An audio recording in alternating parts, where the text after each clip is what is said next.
ఇంట్లో తింటాక ఏమీ లేనప్పుడు ఈజీగా చేసుకునే ఈ శనగపప్పు మిక్చర్ మీలో ఎంతమందికి ఇష్టం అండి? ఇది అందరికీ తెలిసిన రెసిపీనే అండి. కానీ స్వీట్ షాప్ స్టైల్‌లో మీకు బాగా గుల్లగా రావాలంటే దీంట్లో ఒక చిన్న సీక్రెట్ ఉంది. అదేంటో చూద్దాం ఇప్పుడు. ఇదేనండి ఆ సీక్రెట్. శనగపప్పు తీసుకుని కొంచెం సోడా వేసి వాటర్ పోసి ఒక 6-8 అవర్స్ వరకు నానబెట్టాలి. దీంట్లో సోడా వేయటం వల్ల బాగా గుల్లగా వస్తదండి.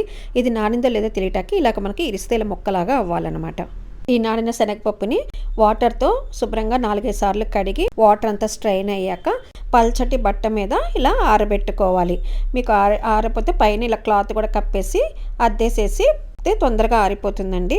ఇవి పూర్తిగా ఆరాక బాగా కాగిన నూనెలో కొంచెం కొంచెం వేసుకుంటూ బాగా క్రిస్పీ అయ్యేంత వరకు వేపుకోవాలండి. మీకు వేగిందో లేదో తెలియాలి అంటే మీకు తీసేటప్పుడు జల్లీల్లో బాగా సౌండ్ రావాలి. ఇలా సౌండ్ వస్తే అవి బాగా వేగినట్టు అన్నమాట.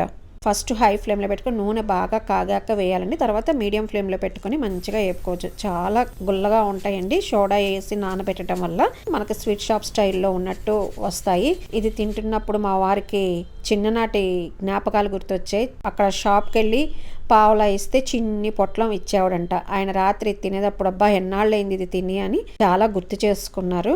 నిజంగా చాలా చాలా బాగున్నాయండి. లాస్ట్లో ఇలా అన్నీ వేపుకున్నాక కొంచెం కరివేపాకు వేసుకుని వేగాక ఇదన్నీ పేపర్ నాప్కిన్ మీద తీసేసుకుని వెంటనే వేడిగా ఉన్నప్పుడే మీకు కావాల్సిన మసాలా కలుపుకోవాలి. వేరొక బౌల్లోకి కొంచెం పసుపు, రుచికి సరిపడిన ఉప్పు, కారం వేసుకుని బాగా మిక్స్ చేసుకుని వేపి పెట్టుంచుకున్న ఈ శనగపప్పుని దీంట్లో వేసుకుని బాగా మొత్తం కలిసేంత వరకు మిక్స్ చేసుకోవాలి.